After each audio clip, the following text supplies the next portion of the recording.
Boa tarde a todos. Muito obrigado pela presença dos jornalistas, cinegrafistas, fotógrafos, em mais uma coletiva de imprensa aqui na sede do Governo de São Paulo.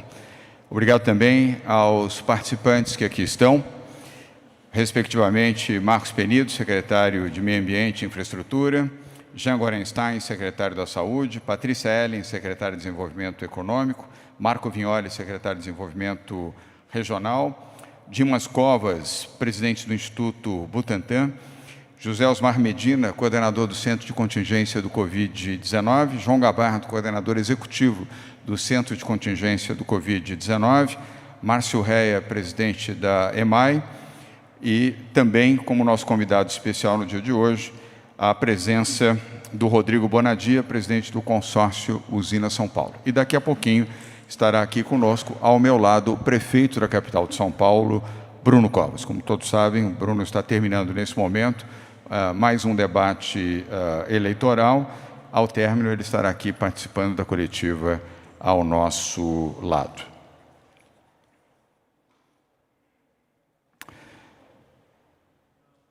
Aos que estão nos assistindo ao vivo em todo o estado de São Paulo pela TV Cultura, boa tarde, obrigado por estarem acompanhando também as informações do Governo do Estado de São Paulo sobre a Covid-19, as medidas preventivas e ações conjuntas que o Estado de São Paulo, a Prefeitura da capital de São Paulo e os demais municípios estão adotando para proteger a vida dos brasileiros de São Paulo.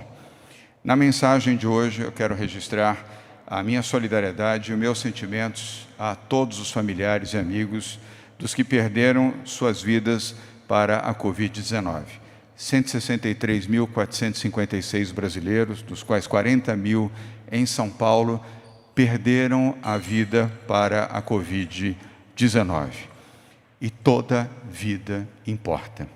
Faço uma menção especial aos familiares dos profissionais de saúde que faleceram em decorrência da Covid. Esses profissionais ajudaram a salvar vidas e, infelizmente, perderam as suas vidas. Lembro que em São Paulo conseguimos dar atendimento adequado a todos que procuraram serviços públicos de saúde em qualquer parte do nosso estado. E assim continuará. São Paulo não deixou, não deixa e não deixará ninguém para trás.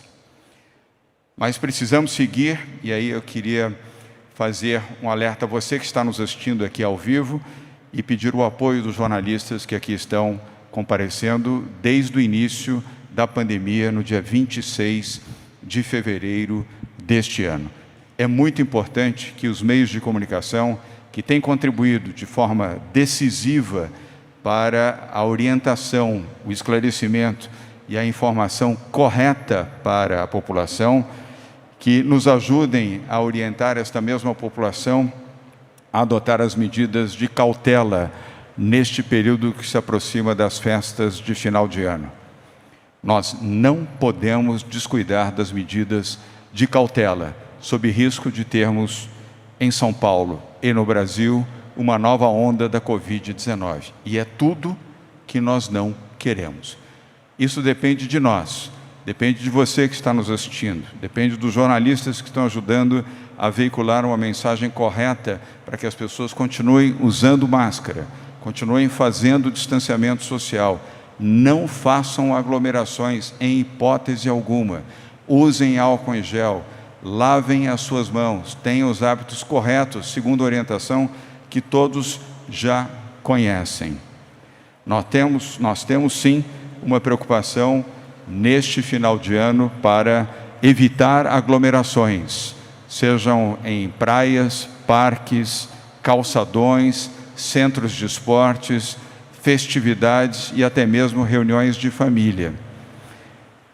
E neste domingo temos eleições em todo o país e, obviamente, nos 645 municípios aqui do estado de São Paulo. Por favor, você que vai votar, fazer o seu exercício da democracia, leve a sua máscara, leve o seu tubinho de álcool em gel, leve a sua caneta. Você não vota com a caneta, mas assina o protocolo da sua votação na zona eleitoral onde você faz e digita o seu voto, mas você precisará assinar. Portanto, leve uma caneta com você, porque isso evita que uma outra caneta seja manipulada por mais de uma pessoa. Peço também aos pais, principalmente às mães e aos avós, que orientem os seus filhos, seus maridos, seus irmãos e seus amigos para as medidas preventivas. No caso de São Paulo, nós estamos vencendo a Covid até aqui e pretendemos continuar nessa trajetória vitoriosa. Mas para isso, dependemos das pessoas, dependemos deste cuidado e desse zelo das pessoas para o uso da máscara, a não aglomeração e a utilização de álcool em gel. Todos preservem as suas vidas. Eu tenho certeza que, independentemente da sua religião, todos são a favor da vida. Ninguém comemora a morte. Ninguém, em sã consciência e em sanidade, celebra a morte. Portanto, vamos comemorar a vida nos protegendo, usando máscara, não participando de aglomerações e utilizando a higiene das nossas mãos constantemente. Temos duas informações muito importantes para oferecer a todos no dia de hoje. Aos jornalistas que aqui estão, aos que estão virtualmente nos acompanhando neste momento, a quem também agradeço, e a população que nos acompanha pelas imagens da TV Cultura em todo o estado de São Paulo. A primeira grande informação, ela será detalhada aqui, pelo prefeito da capital de São Paulo, Bruno Covas. Mas como nós, Governo do Estado e Prefeitura, somos parceiros nessa iniciativa, eu tenho o orgulho de revelar com o Bruno Covas, que estará dentro de poucos minutos aqui conosco, que a Fórmula 1 acaba de renovar o seu contrato para a realização do Grande Prêmio Brasil de Fórmula 1 até 2025. O Autódromo Internacional de Interlagos foi confirmado como sede do Grande Prêmio Brasil de Fórmula 1 nos próximos 5 anos. O contrato será assinado pelo prefeito Bruno Covas e a Liberty Media, detentora dos direitos mundiais da Fórmula 1. É uma grande vitória para a cidade de São Paulo, uma grande vitória para o estado de São Paulo e uma grande vitória para o Brasil. Mas quero aqui, com satisfação e orgulho, dizer uma grande vitória para São Paulo, a vitória do bom senso, do equilíbrio, a vitória determinada por um trabalho competente realizado pelo Bruno Covas e a sua equipe na Prefeitura de São Paulo, com o apoio do Governo do Estado. Os entendimentos que mantivemos desde o ano passado com a Liberty Media foram feitas com base em instrumentos corretos, na existência de um autódromo que é aprovado pelos pilotos, aprovado pelas equipes e que há mais de 30 anos é a sede do Grande Prêmio Brasil de Fórmula 1. Não fizemos especulações, não fizemos projeções artificiais, não prometemos investimentos que não poderiam ser feitos e agora a Liberty Media anunciou oficialmente que São Paulo continuará sendo a sede do Grande Prêmio Brasil de Fórmula 1. Mas quem vai falar mais detalhadamente sobre esta vitória, com força, foco e fé, é o prefeito da capital de São Paulo, Bruno Covas, daqui a poucos minutos, quando chegar de um debate que ele está participando numa emissora de televisão, não muito distante da onde estamos nesse momento, no Palácio dos Bandeirantes, no Morumbi, em São Paulo. Segunda informação, igualmente importante, em outro campo.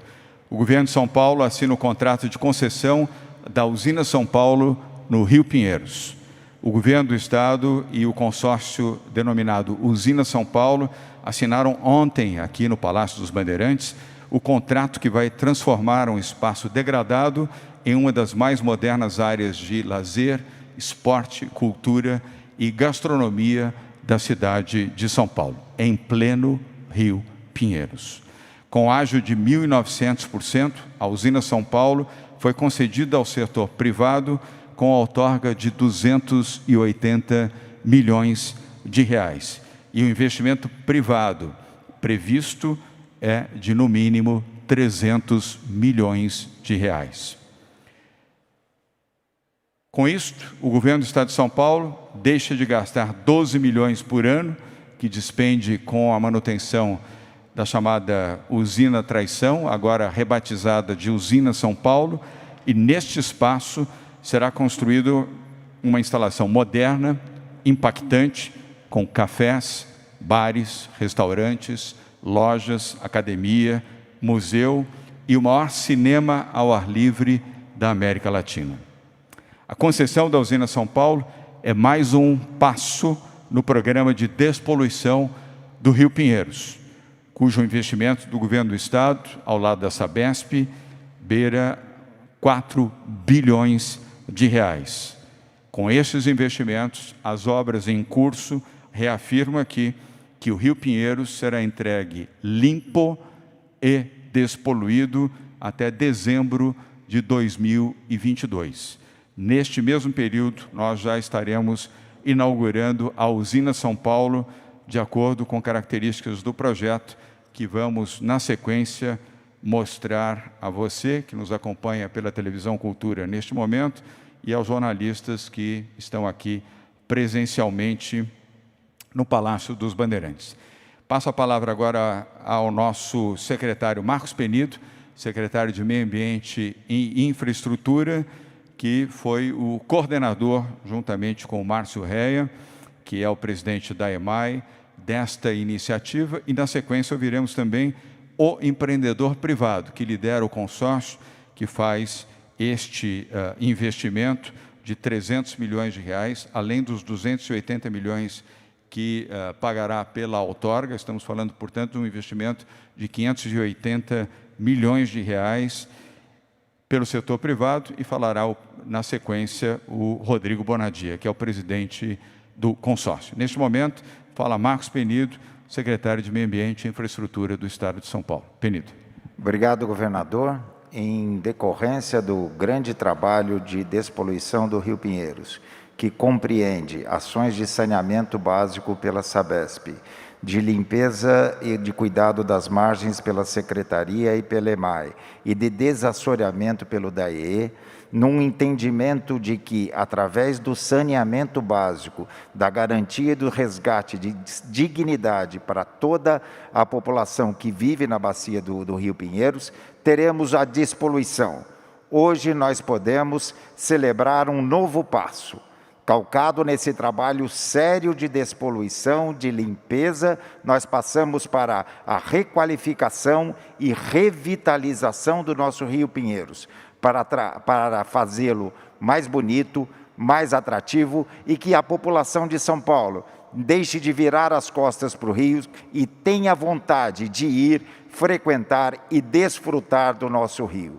Hoje é uma comemoração de mais um grande passo no maior programa socioambiental do país, a despoluição do Rio Pinheiros. A Usina São Paulo é o primeiro marco da requalificação e da reconstrução desse rio para a cidade de São Paulo, para o nosso estado, mostrando que, com o trabalho de saneamento, com o trabalho de base, nós podemos buscar também a melhoria da qualidade de vida de todos que vivem no nosso estado. Muito obrigado, governador, e parabéns aos empreendedores por aceitar esse desafio junto com o nosso governo, com a nossa gestão. Muito obrigado, Penido. Vamos agora conhecer detalhes desse projeto com o líder do consórcio empreendedor, que venceu a concorrência pública feita pelo governo de São Paulo, Rodrigo Bonadia. Rodrigo? Boa tarde a todos. Antes de agradecer, eu queria parabenizar ao governador João Dória pelo projeto do novo Rio Pinheiros. Eu sou paulista, há muitos anos a gente vê essa luta, ela está acontecendo e vai acontecer. Meus parabéns. Parabéns também e obrigado pelo projeto audacioso que foi a Usina São Paulo. Muito bem feito pelas suas equipes. O nosso consórcio foi vencedor e nosso projeto, a gente vai ver um vídeo dele, foi baseado na integração da arte, da cultura, do lazer, dos esportes e do empreendedorismo. Como o Dória comentou, foi uma oferta de 280 milhões de reais de outorga fixa e investiremos mais 300 milhões de reais no complexo Usina São Paulo, para trazer o que há de mais moderno em construção e respeito ambiental. Eu queria, então, mais uma vez, agradecer o João, as equipes responsáveis, e parabenizar o governo por ter conseguido, de uma forma brilhante, mais uma vez, unir o setor privado ao setor público de uma maneira saudável e de uma maneira viável. Isso é muito importante. Obrigado, João. Muito bem. Indago se será você, Rodrigo, ou o Penido a apresentar o vídeo. Eu tenho aqui no meu roteiro que temos um vídeo para apresentar. Apresentar o Penido? vídeo, então. Vamos apresentar aqui a nossa proposta.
Muito bem. Rodrigo, muito obrigado. Marcos Penido também. Vamos agora às atualizações da saúde com o secretário da Saúde do Estado de São Paulo, Jean Gorenstein. Jean? Boa tarde, governador. Boa tarde a todos. Estamos na 46ª semana epidemiológica. A Coronavac tem se mostrado como a vacina mais avançada e segura dos estudos clínicos vigentes. E foi exatamente essa segurança que fez com que o Comitê Independente Internacional, assim como a Comissão Nacional de Ética e Pesquisa e a própria Anvisa, comprovassem e promovessem a liberação, a retomada rápida dos estudos clínicos que até então tiveram sido interrompidos. O Instituto Butantan, com 120 anos de história, se consagra por ser um dos maiores centros de pesquisa e produção de vacina do mundo. E assim o é há décadas, com competência e conhecimento suficiente para redigir, além de tudo, laudos, pareceres técnicos e notificações para os órgãos regulatórios. Isso sempre o fez e, seguramente, governador, não seria diferente neste momento. Com relação aos dados da pandemia do nosso estado, tivemos notificados 295 óbitos, os quais representam um acumulado dos últimos 5 dias, quando tivemos problemas e dificuldades no acesso do CIVEP gripe do Ministério da Saúde. Dessa forma, não pudemos e não conseguimos extrair dados atualizados que estão sendo inseridos de forma gradual pelos municípios. As prefeituras também tiveram essas dificuldades de inserção de óbitos no sistema e, frente à sua normalidade, nos próximos dias esses dados estarão muito mais reais e muito mais informativos. Esses dados, portanto, continuam sendo aportados pelos municípios. Com relação aos dados de internação, eles encontram-se atualizados e estabilizados e significam um retrato fiel do controle da pandemia no nosso estado. Esses dados de hoje, que vou mostrar logo mais na tela, representam a segunda melhor semana na série histórica da média diária de internações. Quero aproveitar, governador, nós estaremos encerrando amanhã, com possibilidades, inclusive, de termos de estender a campanha de vacinação, tanto da polio quanto multivacinações. Nós falamos de vacina, falamos de adesão às vacinas e nós observamos que, infelizmente, para a campanha da polio, nós tivemos apenas 48% de adesão daquelas crianças de 1 a 5 anos e apenas 50% de outras doses de vacina. São mais de 20 doenças que poderão ser protegidas para crianças de 0 a 14 anos e também tiveram a sua taxa de adesão baixa, quando na verdade a nossa meta era 95%. Nós temos que vacinar. Um país que vacina é um país desenvolvido. É ele sim que vai garantir com que crianças, adultos e idosos deixem de morrer. Vamos para o primeiro slide, por favor. Nós tivemos em São Paulo 1.156.652 casos, com 40.202 óbitos registrados, tendo uma taxa de ocupação em UTI no estado de 41,2%, na Grande São Paulo, 45%. Próximo. Como disse, eu quero que vocês observem e façam um comparativo da semana 44 e 46. Nós tivemos um descenso. Claro que o descenso foi acentuado na semana 45, mas se consideravam aqueles números mais baixos em decorrência do feriado. Portanto, continuamos em decréscimo também do número de internações. Muito obrigado, governador. Obrigado, Jean Gorenstein. Ainda aguardando aqui a chegada do nosso Bruno Covas, eu queria pedir a intervenção do Dr. José Medina, que é o coordenador do Centro de Contingência do Covid-19, e, na sequência, o Dr. João Gabardo, coordenador executivo deste mesmo Centro de Contingência, sobre as cautelas necessárias para as pessoas que irão votar neste domingo em todo o estado de São Paulo e também as cautelas para as festas que se aproximam neste final de ano em Natal e Ano Novo. Medina. Muito obrigado, governador. Então, a organização do sistema do dia da votação está muito bem estruturado, todos os cuidados foram absolutamente cuidados, todas as providências em relação à proteção, tanto dos mesários como das pessoas que vão votar, estão muito bem estabelecidos pelo tribunal responsável por esse setor. E a recomendação nossa é para que as pessoas não se aglomerem no momento de ir para a votação e depois, quando termina também, ou nos movimentos de comemoração, porque o resultado no Brasil sai em poucas horas. Tem algumas cidades do interior que 1 hora depois de terminada a votação, o resultado já sai e pode sair algumas aglomerações no momento de comemorar. Então, esse tipo de comemoração, esse tipo de vitória, esse momento é o momento que as pessoas descuidam um pouco dos cuidados, descuidam do distanciamento, do uso de máscaras e pode gerar algum tipo de transmissão ou de contágio. Então, essa é a recomendação específica para esse dia. Em relação às festividades, as confraternizações que vão acontecer, ou atividade de comércio que vão acontecer durante o mês de dezembro, a recomendação é muito parecida, a recomendação é a mesma, e nós estamos elaborando um guia de recomendações que nós devemos publicar na próxima semana ou daqui 10 dias, recomendando quais são os cuidados que devem ser tomados durante o verão. Então, as pessoas estão muito preocupadas aqui no Brasil, se aqui no Brasil vai ter o mesmo aumento do número de casos como está acontecendo agora na Europa. Na Europa tem uma peculiaridade, que essa segunda onda, ou esse aumento do número de casos, está bastante relacionado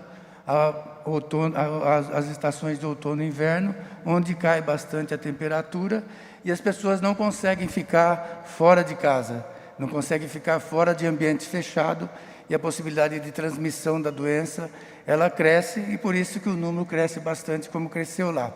Além disso, tem outras condições de comportamento do vírus, que não dá para ficar detalhando aqui, que também aumenta a possibilidade de infecção, como acontece todos os anos no inverno, no outono e inverno aqui no Brasil, e no outono e inverno no hemisfério norte. Então, essas são questões que normalmente acontecem e que aqui no Brasil, agora, nós não temos essa variável ou esse fator. Então, nesse momento, depende bastante dos nossos cuidados. Higiene das mãos, uso das máscaras, evitar aglomeração e manter o distanciamento social, embora, nesse momento, vai ter festividade, vai ter alguma forma de aglomeração dentro da família, mas isso tem que ser gerenciado para evitar que isso gere algum aumento do número de casos, que está muito bem contido. Nós temos, nas últimas semanas, 12 semanas, uma diminuição gradativa do número de casos, número de internações e número de óbitos. Obrigado, Medina. Vamos ouvir o João Gabardo, que foi, repito, a maioria sabe, mas é sempre bom lembrar, foi secretário executivo do Ministério da Saúde, na gestão do ministro Luiz Henrique Mandetta, portanto, com profundo conhecimento dos efeitos da pandemia. Ele, ao lado do ministro Mandetta e outros colaboradores do Ministério da Saúde, ajudaram muito no início da pandemia, com procedimentos corretos e adequados e na orientação à população sobre as medidas de cautela e de higiene pessoal e proteção para evitar o contágio da Covid-19. Vamos ouvir, então, João Gabardo. Boa tarde, governador. Boa tarde a todos que acompanham a coletiva. Eu quero reforçar as recomendações dadas pelo Dr. Medina.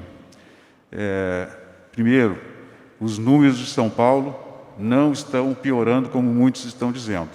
Nós estamos acompanhando essas informações que estão circulando de aumento de internação, elas não se confirmam nos indicadores que nós acompanhamos. Então, variações de um dia para o outro são comuns, acontecem. Agora, quando a gente faz análise de períodos maiores, média móvel de 7 dias, não confirma esses dados. Isso é definitivo? Não. Continuaremos observando, continuaremos monitorando.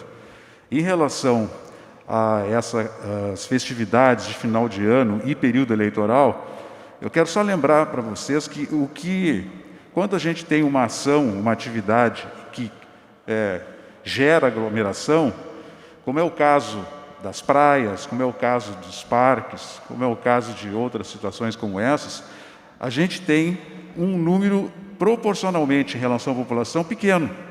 Nós temos lá 1%, 2% da população que faz algum tipo de atividade que pode gerar um aumento na transmissibilidade. Agora, quando nós falamos de um evento em que 80% da população vai fazer, é o caso das eleições, 90% da população vai fazer atividades nas suas residências para comemorar Natal e Ano Novo. Então, nós estamos falando de uma mobilização de pessoas que é percentualmente extremamente relevante. E esse é o risco, porque nós vamos fazer com que todas as pessoas, ou quase todas as pessoas, tenham um relacionamento mais próximo com outros, com os familiares, ou quando se fala de votação, todos vão votar, né? Ou se espera que todos aqueles que possam votar. Então, esses cuidados que foram recomendados para o dia da eleição devem ser redobrados. Nós estamos acompanhando o movimento que ocorre nos Estados Unidos, o movimento que ocorre na Europa, é bastante preocupante e nós não podemos deixar de ter atenção a essas recomendações que foram dadas. Obrigado, governador. Gabardo, muito obrigado. Obrigado mais uma vez também a você, Medina. E agora sim, vamos ouvir o prefeito da capital de São Paulo, Bruno Covas, falando inicialmente sobre a Fórmula 1, a conquista desta renovação do contrato. Depois o Bruno também complementará informações sobre a saúde no município de São Paulo. Bem-vindo, Bruno. Boa tarde a todos. Como eu já havia antecipado para o governador que chegaria atrasado, espero estar liberado da taxa do atraso. Começar hoje sobre a notícia em relação à Fórmula 1. A Prefeitura e o Governo do Estado finalizaram as tratativas para a manutenção do Grande Prêmio aqui na cidade de São Paulo. Aliás, uma das mudanças que nós teremos é que agora nós teremos o GP São Paulo. Ele passa a ter o nome São Paulo, será o Grande Prêmio São Paulo, exatamente pela ação que foi realizada em conjunto da Prefeitura com o Governo, que foi fundamental para a manutenção do Grande Prêmio aqui na cidade de São Paulo. O contrato está sendo finalizado e deve ser assinado já nos próximos dias. No ano que vem, portanto, dia 14 de novembro, nós teremos a realização do GP São Paulo aqui em Interlagos. É um contrato de 5 anos, valendo até 2025, podendo ser prorrogado por mais 5 anos, podendo, portanto, ir até 2030. Nós conseguimos também a obtenção de pacotes de promoção turística da cidade e do estado, que levam o mesmo nome, com vídeos de transmissão global e placas de publicidade com São Paulo. São Paulo é um grande polo de atração de turistas do mundo inteiro. É importante, num ano que a gente fala da necessidade de geração de emprego e renda e oportunidades, essa notícia na manutenção do Grande Prêmio, que, segundo os números, no ano passado, trouxeram para a cidade de São Paulo um impacto de 670 milhões de reais.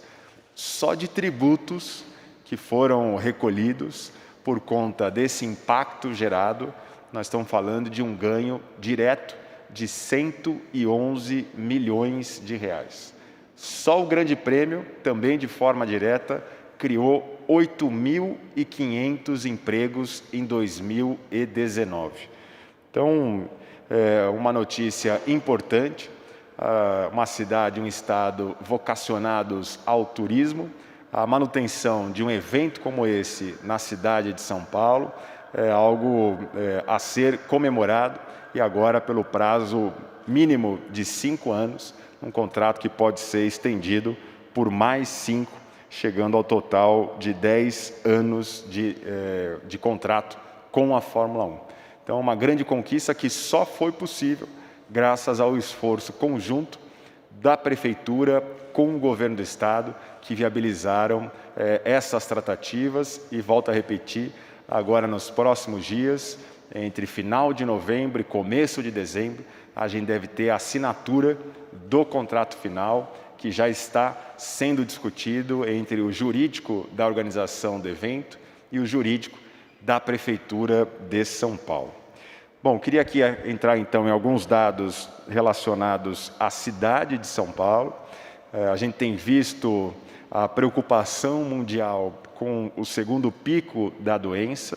Essa também é a preocupação da Prefeitura de São Paulo, razão pela qual a gente continua a monitorar, a gente continua numa ação de conscientização na cidade de São Paulo. Então, aqui alguns dados da cidade. Já são 551 mil altas, 551 mil pessoas recuperadas, 1.400.000 testes realizados, sendo 750 mil RT-PCR e 500 mil testes rápidos e quase 160 mil por sorologia. Nós temos 522 mil pessoas monitoradas, em especial nos bairros de maior incidência de coronavírus. A gente faz um acompanhamento, uma busca ativa na família daquelas pessoas que apresentam sintoma ou que testam positivo para o coronavírus, exatamente para não deixar a situação se alastrar, e a gente faz esse trabalho preventivo com essa busca ativa. Já são 2.500.000 pessoas abordadas pelas equipes da Estratégia Saúde da Família, só por conta dessa ação do coronavírus. Na área da educação, nós estamos também com equipes visitando os distritos de maior vulnerabilidade social da cidade. São 16 mil visitas que já aconteceram, de um total de 9.448 crianças que estão sendo monitoradas. Na área da assistência, já passamos de 2 milhões de cestas básicas distribuídas, mais de 1.100.000 kits de higiene, 1.400.000 refeições.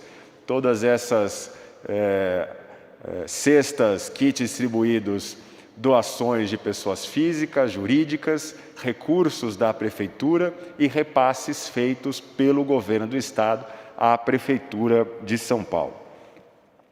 Próximo. Lembrando que agora, no dia 19, nós teremos mais uma apresentação de uma outra etapa do censo sorológico, que nós estamos realizando com 779 mil professores e alunos da rede municipal. Próximo. Como eu disse na última vez que estive aqui em coletiva, nós reforçamos a comunicação em todas as UBSs da cidade de São Paulo, reforçamos com todos os profissionais a importância dos nossos protocolos de testagem, de monitoramento, para poder continuar a tratar desse tema aqui na cidade de São Paulo. Próximo. Já estamos no boletim diário número 230.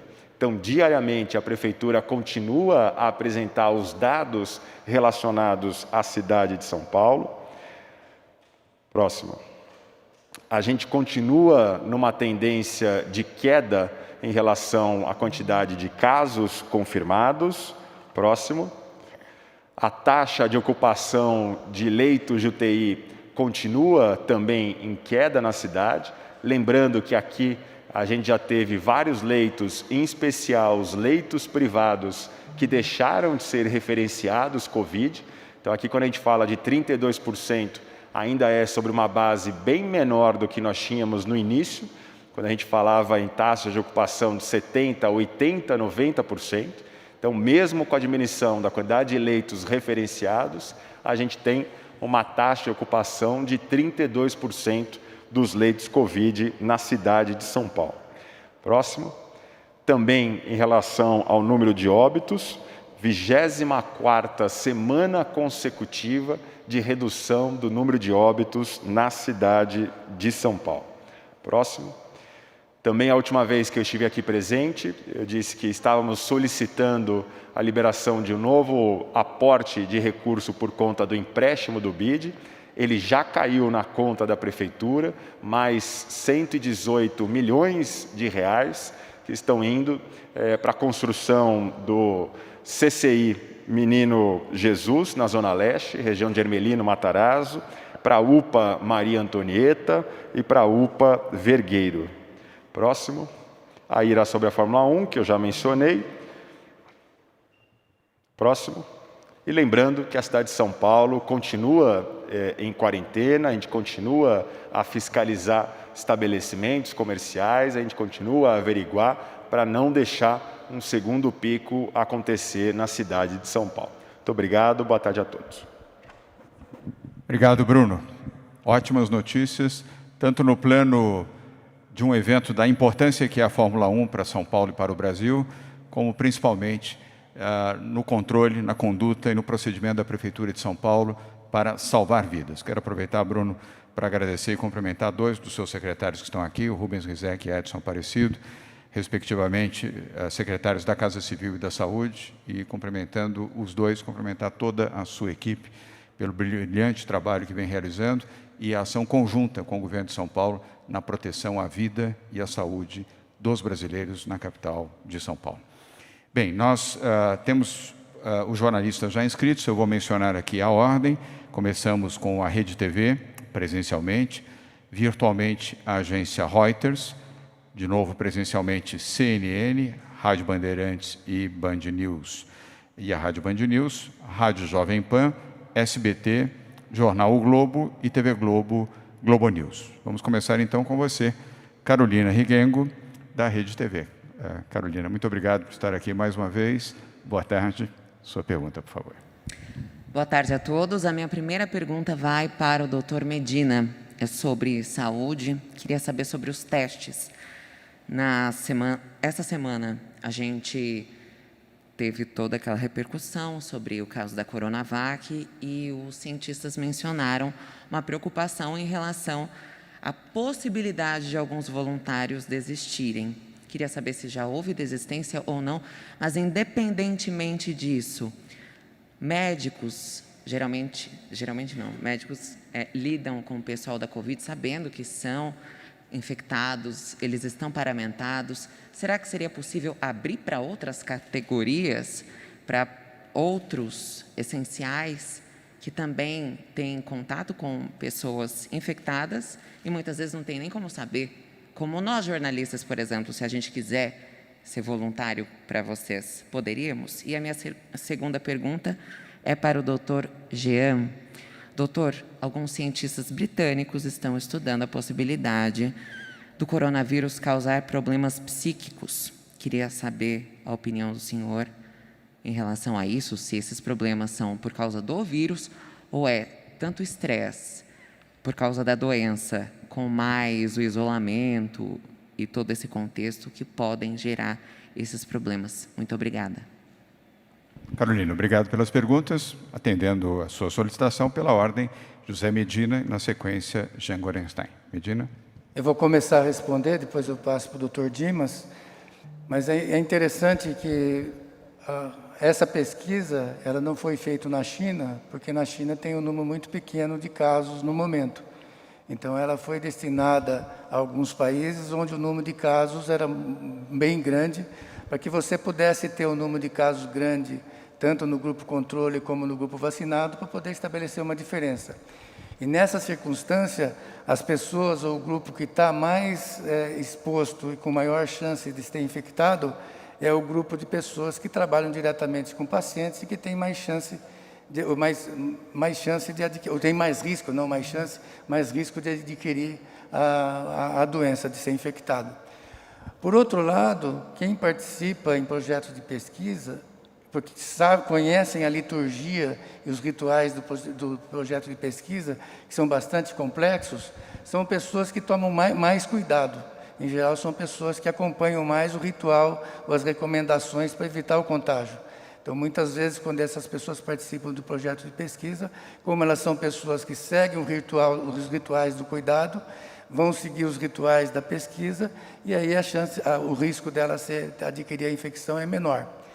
Agora, não existe nenhuma possibilidade de você pegar um grupo de pessoas que deliberadamente são expostas ao vírus, e que aí você conseguiria, de um tempo mais curto, estabelecer uma diferença, mas do ponto de vista ético isso não é aceito. A participação de outros grupos que não seja só daquele vinculado à saúde, depende bastante da exposição dele ao risco. Então, hoje, as pessoas mais jovens que circulam bastante, pode ser que elas tenham um risco maior de adquirir a doença do que os profissionais da saúde, que, em geral, estão sempre muito bem protegidos e, no decorrer da pandemia, aprenderam a se proteger cada vez mais. Então, pode ser que hoje tenham grupos que, comparados ao grupo de saúde, tenham um maior risco de adquirir a doença, mas o desenho dos estudos que foi feito no passado, eles sempre consideraram o uso de pessoas que estão trabalhando na área de saúde, como eu disse, pelo seu maior risco, pelo menos naquele momento. Mas o Dr. Dimas pode falar isso melhor do que eu. Dimas, então, vamos com você. Dimas Covas. Carolina, não teve impacto na inclusão de voluntários, porque, na realidade, ficou parado o estudo 1 dia e meio. Né? Os centros não pararam, não interromperam a sua atividade, o acompanhamento dos que já estavam vacinados continuou e já tem lista de pessoas inscritas para serem vacinadas. Né? Então, nós estamos cumprindo esse cronograma. Quer dizer, não creio que haverá impacto nesse grupo em especial, você mesmo mencionou, pelo fato de serem profissionais de saúde, né? E terem um grau de informação bem diferente da população geral em relação à vacina. Com relação aos estudos, quer dizer, nesse momento, os profissionais de saúde e nós estamos para iniciar mais 3 grupos. Um grupo de idosos, né? Um grupo de grávidas e puérperas e um grupo de crianças. Né? Então, essa é a sequência dos estudos que deverão durar 12 meses. Né? Então, progressivamente, esses grupos serão incluídos. Nesse momento, a preocupação maior é com os resultados de eficácia, por isso que o grupo de pessoas que trabalham na saúde com o Covid foi o grupo escolhido, que é o grupo mais exposto, e ainda tem uma exposição grande, apesar de ter o uso de máscaras, EPIs e assim por diante. Mas é o grupo, nesse momento, ainda mais exposto, daí a necessidade de completar esse grupo com os 13 mil voluntários. Obrigado, Dimas. Jean Gorenstein, a segunda pergunta formulada pela Carolina Rigengo, da Rede TV. Olá, Carolina. Sempre importante nós lembrarmos que quando nós falamos em comprometimento neurológico do coronavírus, ele é bem estabelecido. O que nós já não sabemos, o quanto isso trará de impacto para cada um dos pacientes. Estudo britânico lhe mostrou que 1 a cada 5 pacientes apresentam 3 a 4 semanas após terem tido um quadro expressivo pulmonar, severo, necessitando inclusive internação hospitalar, muitas vezes em unidade de terapia intensiva, faziam com que eles apresentassem quadros de depressão ou outros transtornos psíquicos. Estão ainda estudando o quanto isso é ação direta do vírus, trazendo esses transtornos, que isso não tem como ser afastado nesse momento, mas também existe uma outra questão em conjunto, que é o fato dessas pessoas permanecerem por períodos prolongados em unidades de terapia intensiva, acordarem num ambiente em que elas se olham e perderam peso. Tudo isso cria uma dramaticidade muito grande para a questão desses pacientes, especialmente para os pacientes graves. Sem dizer naqueles que, quando acordam, são extubados, sabem que perderam suas companheiras ou companheiros. Então, tudo isso está sendo muito bem analisado. Muito possivelmente tem uma associação também do vírus presente. Com relação aos casos moderados e leves, o que se percebeu é que toda a dinâmica da pandemia que já vinha acontecendo, o fato dessas pessoas se exporem ao vírus e terem ainda maior restrição, aí sim, sendo muitas vezes isoladas num cômodo, sem a circulação com outras pessoas, acaba levando, despolarizando manifestações depressivas que muitas vezes chegam a ser até graves. Mas isso é uma atenção especial para aqueles que recebem a alta do pós-Covid. A questão psiquiátrica, psicológica, ela é fundamentalmente acompanhada e ela o é também por nós da Secretaria de Estado da Saúde. Muito bem, obrigado, Jean Gorenstein. Carolina, muito obrigado pelas perguntas. Vamos agora online para o correspondente da agência internacional Reuters, Eduardo Simões. Vamos colocá-lo aqui em tela. Já em tela, Eduardo, boa tarde, mais uma vez. Obrigado por participar da coletiva. Sua pergunta, por favor. Boa tarde, governador. Boa tarde a todos. Eu gostaria de saber, depois desse episódio da interrupção dos testes da Coronavac pela Anvisa, como fica na avaliação do governador, do Dr. Dimas, do Dr. Jean, a relação com a Anvisa? Os senhores já disseram algumas vezes no passado, manifestaram confiança no trabalho técnico da agência.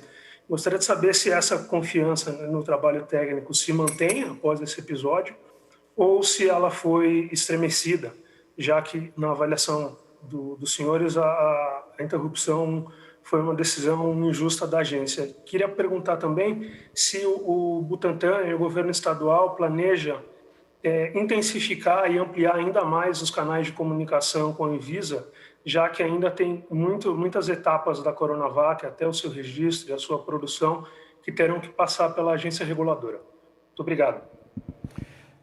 Nós é que agradecemos, Eduardo. Eu vou pedir ao presidente do Instituto Butantan, que é a instituição que se relaciona com a Anvisa. A Anvisa não se relaciona com o governo de São Paulo, e sim com o Instituto Butantan.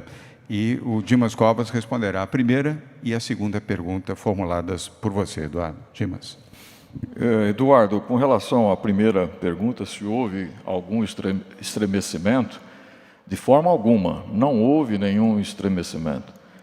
Nós entendemos que a Anvisa é uma agência do Estado, ela não é uma agência de governo, é uma agência do Estado brasileiro. Na sua Constituição está previsto independência, contratação de técnicos com relativa estabilidade no emprego e, portanto, aptos a atuar em favor da população brasileira. É o que nós esperamos da Anvisa e assim tem sido sempre. Quer dizer, se existe um ponto ou 2 pontos fora da curva, eu não quero acreditar que isso seja a norma. Eu acho que o relacionamento do Butantan com a Anvisa, apesar desse episódio, foi mantido em bom nível.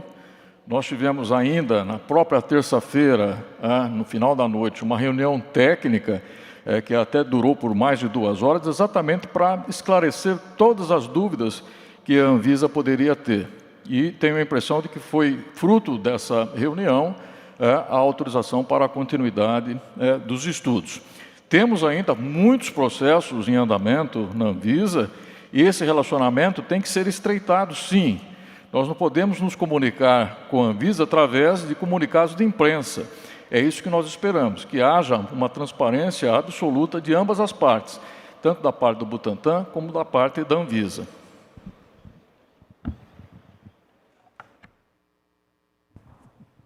Obrigado, Dimas. Eduardo, perdão, muito obrigado pelas suas perguntas. Continue aqui acompanhando a nossa coletiva. O Eduardo Simões, que é o correspondente da Agência Internacional Reuters no Brasil. Agora vamos à CNN Brasil com Tainá Falcão. Tainá, prazer reencontrar você aqui. Tudo bem? Boa tarde. Sua pergunta, por favor. Bom, eu vou direcionar também para o Dr. Dimas a minha pergunta. Eu queria um esclarecimento melhor sobre o que disse ontem um dos gerentes da Anvisa, se posicionando em relação ao que aconteceu. Ele chegou a dizer que esse caso ainda não está encerrado, que ainda faltam uma série de documentos e que, enfim, liberou o retorno dos testes por conta também de compromissos necessários que foram apontados, firmados por parte do Butantan.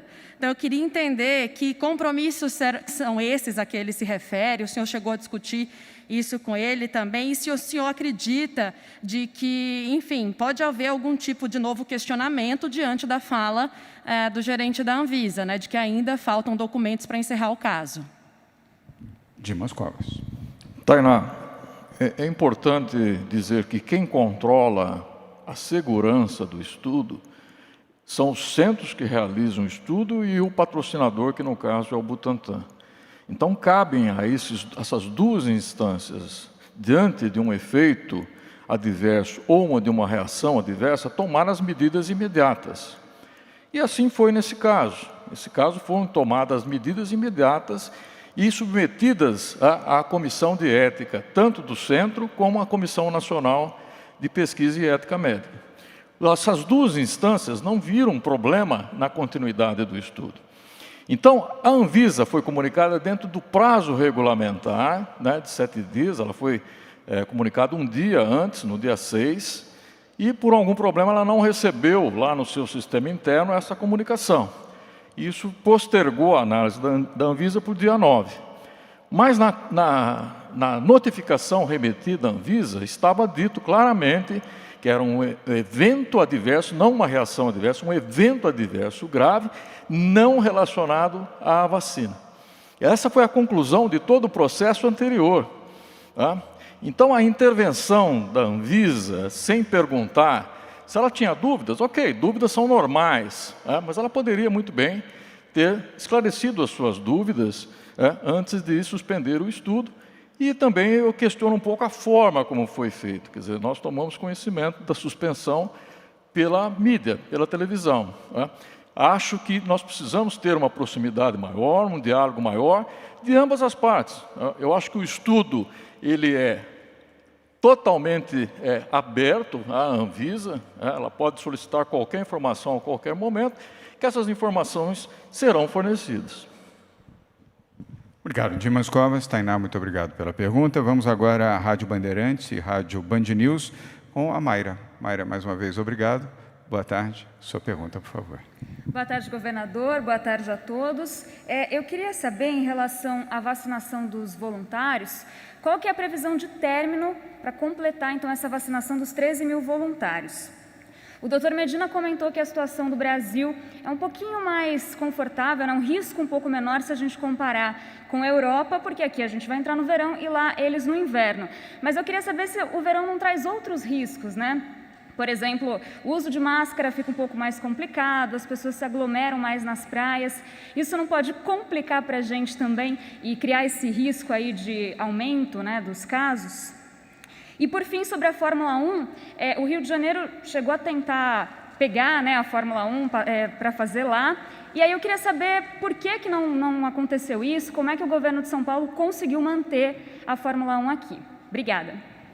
Muito bem. Mayra veio com toda a velocidade aqui, a nossa coletiva, Bruno Covas. Ela acelerou no Autódromo de Interlagos. Vamos primeiro ao Dimas Covas, no tema da vacinação, depois o Medina, depois responde Bruno Covas. Dimas. Mayra, nós esperamos terminar os 2.000 e poucos voluntários que ainda faltam ser incluídos nessa fase o mais rapidamente possível. Então, nós ainda dependemos de voluntários e é importante a sua pergunta para eu reforçar aqui.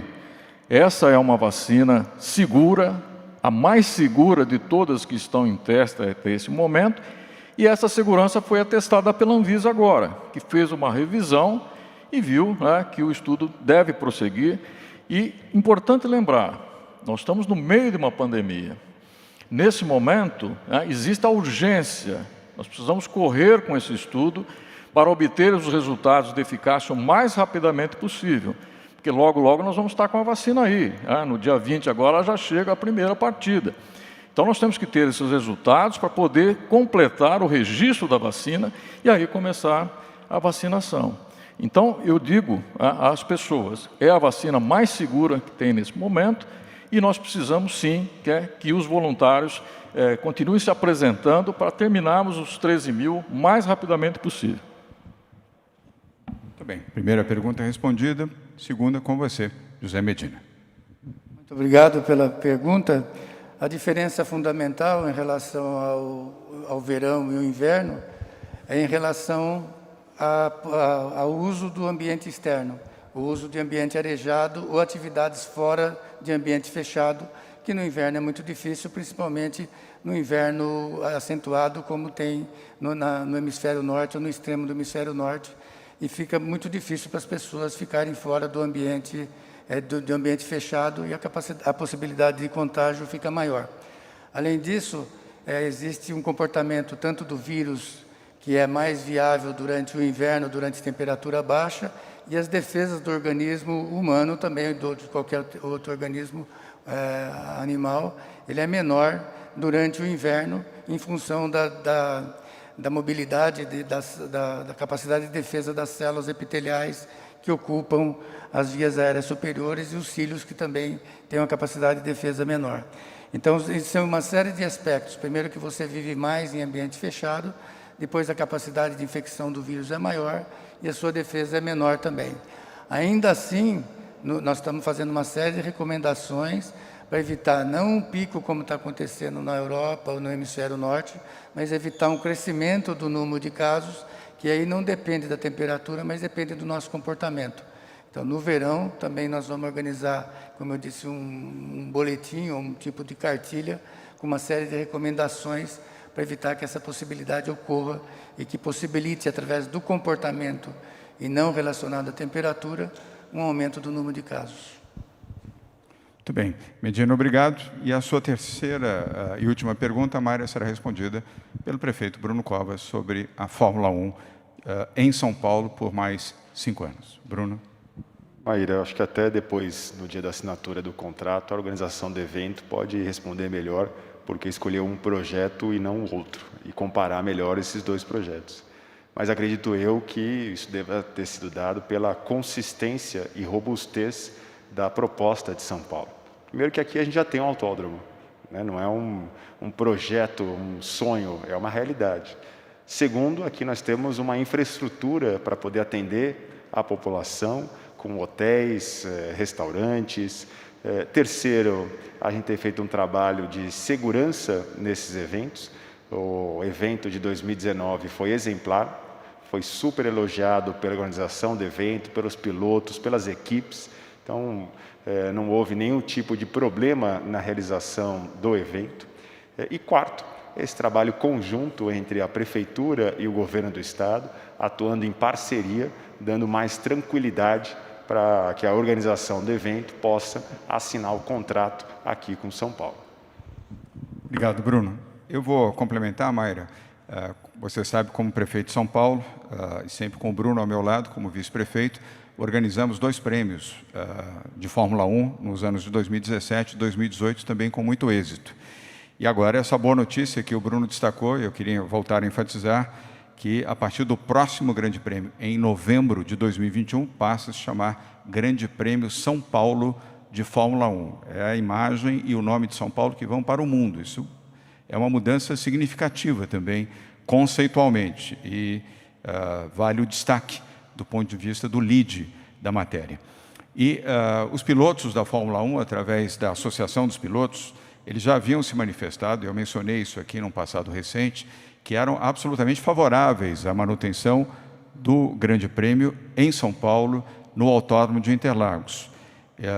E houve manifestação, inclusive individual, de vários pilotos em atuação, que não viam nenhuma razão da mudança da sede da Fórmula 1 de São Paulo para qualquer outra cidade brasileira, sem com isso, da minha parte, com certeza também dos pilotos, menosprezar qualquer outra sede, qualquer outra cidade brasileira. A questão não é ser em outra cidade, e sim manter no Autódromo de Interlagos, que é conhecido, que tem um circuito referendado pelos maiores pilotos do mundo, os de hoje e os de ontem, e aí eu lembro a figura de Ayrton Senna da Silva, que foi um dos maiores campeões da Fórmula 1 de todos os tempos, e que colocava o Autódromo de Interlagos entre os 3 melhores autódromos do mundo. Aliás, outros pilotos já falaram a mesma coisa, inclusive os que estão, neste momento, atuando na Fórmula 1.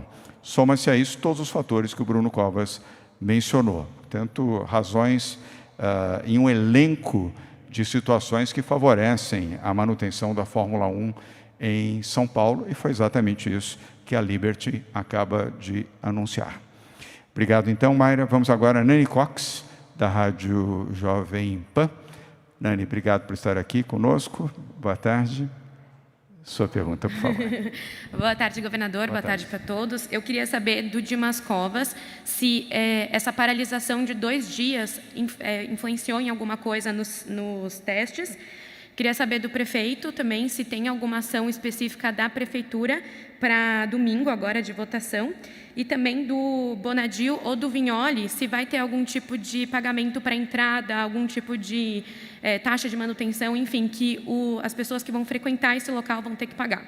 É isso, obrigada. Muito bem. Obrigado, Nani. Nani também acelerou, Bruno. Entrou aqui no ritmo de Grande Prêmio de Fórmula 1 e já mandou 3 perguntas. Então, começando com Dimas Covas, na sequência com o Bruno e o Penido, e pode dividir, talvez, o Marcos Penido e o Bonadio. Nani, 2 dias não vão interferir no andamento da vacinação. Né? Agora, é importante, quer dizer, esse episódio chamou a atenção para a vacina. Então, as pessoas estão muito conscientes do que nós temos. Isso eu acho que é importante. Quer dizer, a segurança da vacina, agora avaliada pela Anvisa, o estudo clínico prossegue. Enfim, a notícia, no fundo, é boa. E a Anvisa tem um papel importante nisso. A Anvisa deu celeridade a esse processo, porque ela poderia estar ainda paralisada. O estudo ainda poderia estar paralisado. E o fato dela ter respondido muito rapidamente é positivo. Então, eu acho que agora nós estamos no momento de realmente acelerar esse estudo para obter os resultados o mais rapidamente possível e poder salvar vidas lá no ano que vem. Obrigado, Dimas. Bruno Covas. A realização das eleições é responsabilidade da Justiça Eleitoral. Você imagine o que seria de interpretação se a Prefeitura resolver estabelecer regra como é que vai ser a votação, como não vai ser a votação. Seria entendido, claro, como uma orientação para poder beneficiar o candidato governista, no caso eu. Então, a Prefeitura está à disposição da Justiça Eleitoral para que em qualquer questão, qualquer necessidade, havendo necessidade efetiva ou qualquer outro tipo de apoio, a gente pode apoiar a Justiça Eleitoral. Mas é responsabilidade da Justiça Eleitoral a realização das realizações e a atenção aos protocolos sanitários. Obrigado, Bruno. Marcos Penido e, na sequência, o Rodrigo Bonadio. Com relação ao questionamento, não há nenhuma cobrança de taxas, não há nenhuma, é um acesso livre, ele é um parque para a cidade de São Paulo, para que as pessoas frequentem e o consumo, obviamente, cada um irá pagar por aquilo que consumir, mas a frequência é aberta. E com relação à manutenção, o Bonadia também poderia falar. Bem, vamos então ao Rodrigo Bonadia, que é o presidente do consórcio que venceu a concessão da usina São Paulo, né, Ani? Exatamente como o Marcos Penido comentou, não vai haver taxa de cobrança nenhuma para a população usufruir da usina. Eu não sei se o Dória vai ficar bravo comigo ou não, mas o telão gratuito foi uma ideia do João Dória. João Dória, que bolou aquilo para a gente. Ou seja, qualquer cidadão vai poder entrar no aplicativo da usina, reservar para assistir um cinema, um filme, é o mesmo filme que está passando lá no Estado de Jardim ou no JK, mas sem custo. E, obviamente, o que for consumido de Coca-Cola ou pipoca, mas a gente já tem um projeto patrocinado por algumas empresas, que, por exemplo, a Coca-Cola e a pipoca vai custar o que custa no supermercado, não aquela Coca-Cola de R$15 de um cinema. Então, vai ser gratuito para a população e o empreendedorismo do projeto é justamente esse. A população está num lugar que tem um prédio AAA, um green building, e sonhando em como é que chega lá. Para chegar lá é como o Dória citou, o Ayrton Senna, nosso maior exemplo de garra, determinação e foco. É só treinar que você chega lá. Obrigado, Rodrigo. Nani, muito obrigado pelas perguntas. Vamos agora ao SBT com José Luiz Filho. José Luiz, prazer em encontrá-lo. Boa tarde. Sua pergunta, por favor. Boa tarde, governador. Boa tarde a todos. A gente vê, eu vou fazer uma pergunta para ou o João Gabardo ou o José Medina, também para o Dimas e Jean Gorenstein e também para o secretário do Meio Ambiente. A gente vê uma preocupação com uma possível segunda onda aqui no Brasil. Se não há uma preocupação, há pelo menos referência a uma segunda onda que vem ocorrendo na Europa e no hemisfério norte. Com essa preocupação aqui, a gente vê com divulgação de uma cartilha de prevenção, de boas maneiras para as famílias e também para as pessoas que devem passar pelo verão agora. A pergunta que eu faço para o João Gabardo ou para o José Medina é se pode haver pelo menos sugestão às prefeituras das praias, das regiões litorâneas, de alguma medida de restrição ao acesso à praia caso haja aumento ou para evitar a aglomeração nesses locais. Como restrição de entrada, número de pessoas nas praias. Para o Dimas Covas, o senhor falou em acelerar os estudos. Como acelerar os estudos se até agora ele vinha num ritmo, digamos, até menor do que o esperado? Para o Jean, se vai haver uma prorrogação na campanha de vacinação, já que não foram atingidos os índices esperados de até 95%. E para o secretário de Meio Ambiente, como é que está o cronograma de despoluição do Rio Pinheiros? Para se ter um projeto como Usina São Paulo, o rio está despoluído. O rio estará despoluído quando? É isso. Muito bem. Se as meninas aceleraram, o Zé Luiz, então, turbinou. Fez 4 perguntas.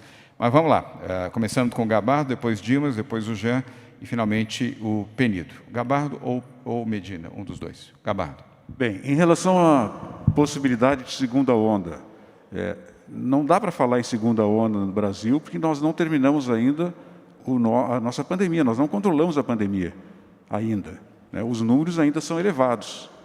Então, é muito cedo para falar nisso. O que a gente pode ocorrer é, dentro desse processo que nós estamos convivendo, ocorrer alguns picos, né, com aumento de casos, aumento da transmissão da doença. As doenças respiratórias, e o Covid está incluído aí, ela tem um período de sazonalidade. Se nós analisarmos os últimos 10 anos, sempre houve aumento do número de casos de doença respiratória entre a semana 27 e 30. Isso é um padrão no Brasil, é o nosso inverno. Então, a expectativa que a gente tem e o cuidado que nós devemos ter é com o nosso próximo inverno.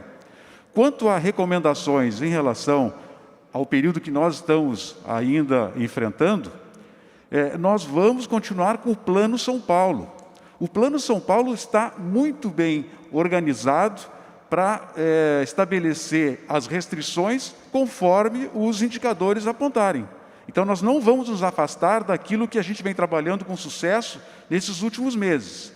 Vamos continuar acompanhando os indicadores e, caso haja necessidade, as recomendações, aumento das restrições, distanciamento social, eles vão ser estabelecidos de acordo com o que já está previsto no plano. Não vamos inventar nada diferente, vamos continuar seguindo o nosso plano. Muito bem. Obrigado, então, Gabardo. Vamos agora a Dimas Covas, sobre os estudos. José Luiz, os estudos vêm andando muito bem. Quer dizer, em 3 meses, nós tivemos mais de 18 mil vacinações. Quer dizer, nós vacinamos mais de 6 mil ao mês, né? Então, isso é o maior estudo em andamento no Brasil. E o que eu disse como acelerar é após essa interrupção. Quer dizer, nós paramos 2 dias e agora nós precisamos voltar a acelerar para ganhar de novo velocidade. É exatamente isso que a minha palavra acelerar significava. Muito bem.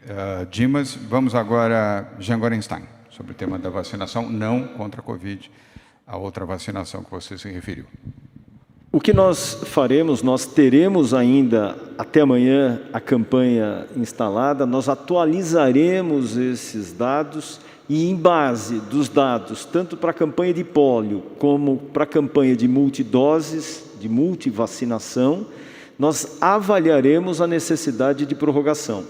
Nós lembramos que a nossa meta é atingirmos 95% das crianças de 0 a 14 anos. Nós não podemos conceber que isso seja menor.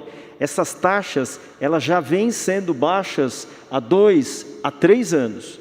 E esse ano se mostraram ainda piores. Então, taxas de 48% para pólio é uma ameaça para as nossas crianças. É ameaça de morte e é ameaça de paralisia infantil.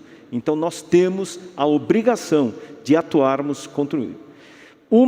Como pais responsáveis que levem seus filhos, e nós, como poder público, de realmente prolongarmos, prorrogarmos e cobrarmos, mais do que isso. Muito bem. Agora, Marcos Penido. Zé Luiz, estamos sim no cronograma. Quando comemoramos hoje a assinatura da usina, da parte de requalificação, estamos totalmente cientes de que ela só existe se houver a despoluição. E para isso, todos os 16 contratos de execução dos coletores, que levarão 533 mil economias, 1.000 ligações de esgoto para tratamento, as 5 unidades de recuperações de qualidade de água, que são as nossas mini estações de esgoto, os nossos tratamentos de limpeza, seja das margens, seja da limpeza superficial e de desassoreamento, estão em curso. Hoje temos 47 mil ligações realizadas, 8,8% do contrato, seguindo todo o planejamento. Estamos já, só nesse mês de novembro, recolhendo mais de 1.600 toneladas de lixo flutuante do rio e já desassoreamos o rio em mais de 224 mil metros cúbicos. As etapas estão sendo cumpridas, todos os contratos feitos e estamos rigorosamente dentro do cronograma. Muito obrigado, Penido. E Zé Luiz, também, cadê o Zé Luiz? Está aqui. Já que você emendou 4 perguntas, eu encaminho aqui uma 5ª resposta. Também evoluindo rapidamente na nova ciclovia do novo Rio Pinheiros, que já é e será ainda mais um grande parque linear para o lazer dos paulistanos, dos brasileiros de São Paulo, seja da capital de São Paulo, seja dos visitantes, não apenas os que gostam de bike, de bicicleta, mas também os que gostam de caminhar, usufruir a natureza, conviver e desfrutar uma nova paisagem que não está no hábito dos brasileiros de São Paulo, que é apreciar um rio limpo e despoluído. Agora, Zé Luiz, eu vou ter que pedir a próxima pessoa, porque nós estamos já, são 2 horas e 1 minuto. Te peço perdão. Vamos a Silvia Morim, do Globo, depois ainda temos a Daniela Salerno, da TV Record, e a Daniela, 2 Danielas, Geminiani, da TV Globo, Globo News, para concluir. Silvia, prazer em reencontrar você. Boa tarde. Sua pergunta, por favor. Boa tarde a todos. Vou insistir num tema, que é essa questão da discussão, temos ou não o risco de uma segunda onda de Covid, mas com um dado novo, enfim, nessa discussão. Alguns hospitais particulares divulgaram que sim, estão registrando o aumento de casos de internação de Covid. Eu posso relatar aqui um dado passado ontem pelo Hospital Sírio-Libanês, que disse que atingiu agora um dado de um pico de internações no mesmo patamar verificado no início da pandemia, em abril. Ou seja, não estamos falando de... Existem dados que parece que sinalizam algo desse tipo. Como inicialmente a pandemia começou exatamente pela rede particular, a minha pergunta é objetiva. Esses dados que estão sendo registrados pelos hospitais particulares já entraram no radar do comitê, da Secretaria de Saúde, e eles, de fato, é um motivo de monitoramento, ou seja, de preocupação por que possa estar acontecendo? Uma outra questão, governador, o doutor Dimas disse sobre os grupos de voluntários que a gente tem que agora partir para outros 3 grupos, estou certa? Saímos dos profissionais de saúde para entrarmos em outros grupos. Fiquei em dúvida se esses voluntários já estão selecionados ou se estamos ainda em fase de seleção, porque o senhor disse uma hora que falou assim, ainda dependemos de voluntários. Fiquei em dúvida, queria um esclarecimento. Obrigada. Bem, Silvia, obrigado pelas perguntas. Na primeira, eu vou pedir a intervenção do Jean Gorenstein, secretário de Saúde do Estado de São Paulo, e da Patrícia Ellen, secretária de Desenvolvimento Econômico, Ciência e Tecnologia, e, se desejar, o Edson Aparecido, que está aqui, que é o nosso secretário de Saúde do município de São Paulo. E a segunda pergunta, evidentemente, ao Dimas Covas, para responder. Você dirigiu a pergunta a ele. Então, Jean, Patrícia e Edson Aparecido. Jean. Todas as internações que acontecem no Estado de São Paulo, seja no ambiente público, seja no ambiente privado, elas são notificadas para os nossos órgãos reguladores dentro da Secretaria de Estado da Saúde. Isso vai acontecer em todos os 645 municípios. Nenhum município realiza de outra forma. Sejam internações que aconteçam nas enfermarias, sejam as internações que aconteçam nas unidades de terapia intensiva. Então, nós trabalhamos com números oficiais. Estes números oficiais, eles não revelam o que foi exposto pela mídia.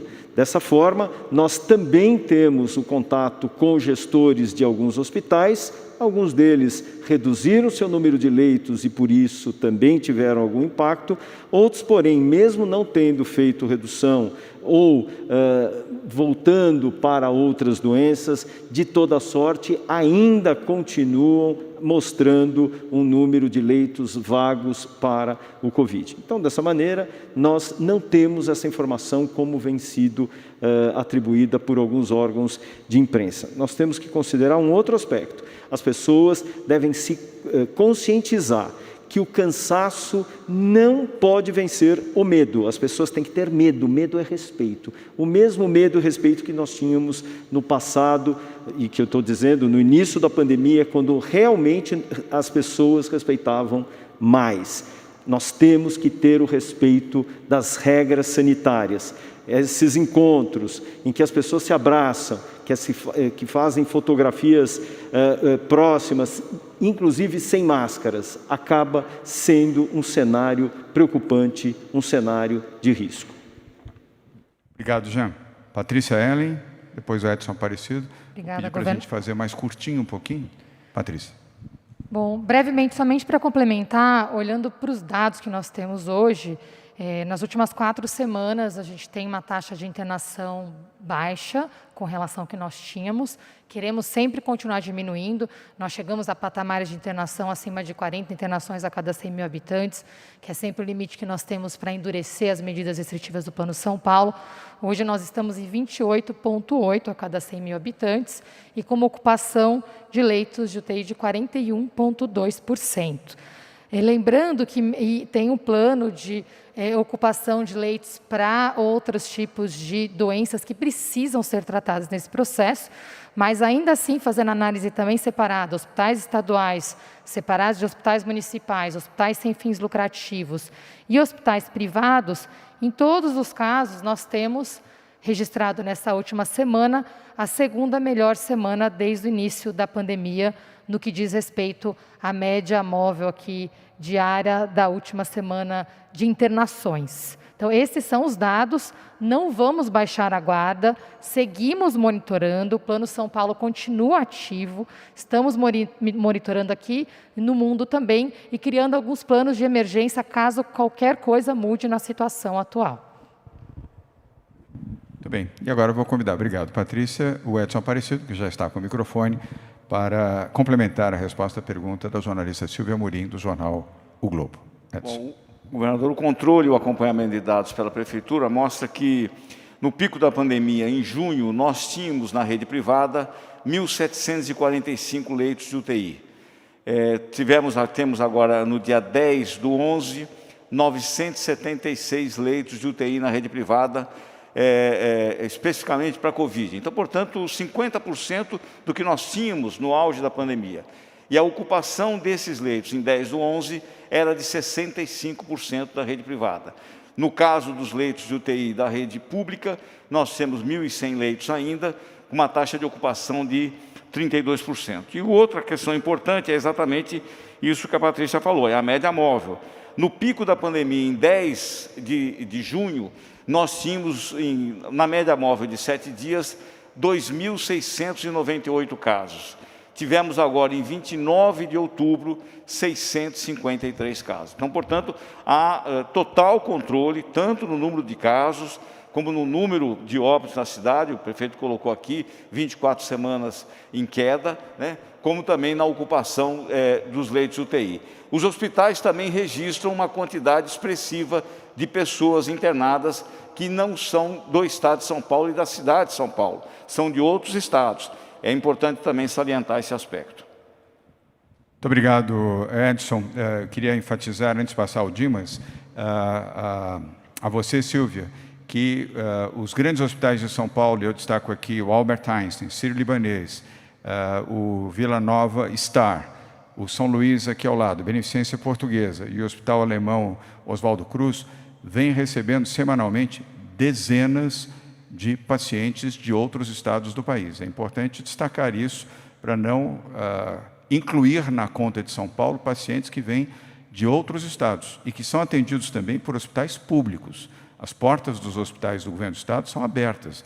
Ninguém pede uma pessoa que precisa de atendimento por não residir aqui na capital de São Paulo ou no estado de São Paulo, de ser atendido. Então, isso serve de alerta, não apenas a você, como também aos jornalistas de forma geral, diante destas informações destes hospitais. Chequem com eles quantos são os pacientes que estão vindo de outros estados do país. Dimas Covas.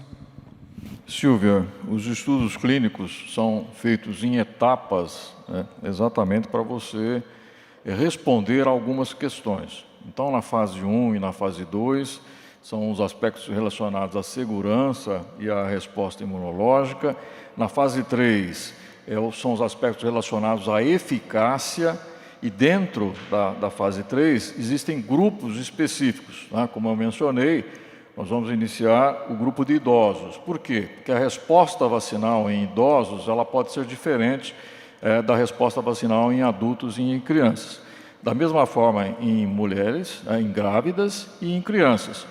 Então, terminando essa fase de inclusão da eficácia, esses 13 mil voluntários, na sequência virão os idosos exatamente para estudar a resposta imunológica. Quer dizer, 1 dose, 2 doses, 3 doses, concentrações diferentes de antígenos nas doses, tudo isso para conhecer bem como os idosos vão responder à vacina. Esse estudo está muito próximo de iniciar, e aí vamos ter a necessidade de idosos que não serão profissionais de saúde, idosos de uma forma geral, acima de 60 anos. E aí, na sequência, as grávidas e lá no final as crianças, né? Nesse momento, é importante terminar essa fase de eficácia, e aí eu mencionei que ainda há necessidade de voluntários. Sim, nós precisamos ainda um pouco mais de 2 mil voluntários para completar os 13 mil. Obrigado, Dimas. Silvia, obrigado pelas perguntas. Vamos agora à penúltima intervenção de hoje, que é da jornalista Daniela Salerno, da TV Record. Daniela, boa tarde. Sua pergunta, por favor. Boa tarde a todos. São 2 perguntas. A primeira em relação ao projeto Usina São Paulo. A gente viu aqui o projeto, o que vai ser ofertado, o investimento, e minha dúvida é quando isso será entregue, quando que a população vai ter acesso. Um segundo ponto, aproveitando a presença do prefeito.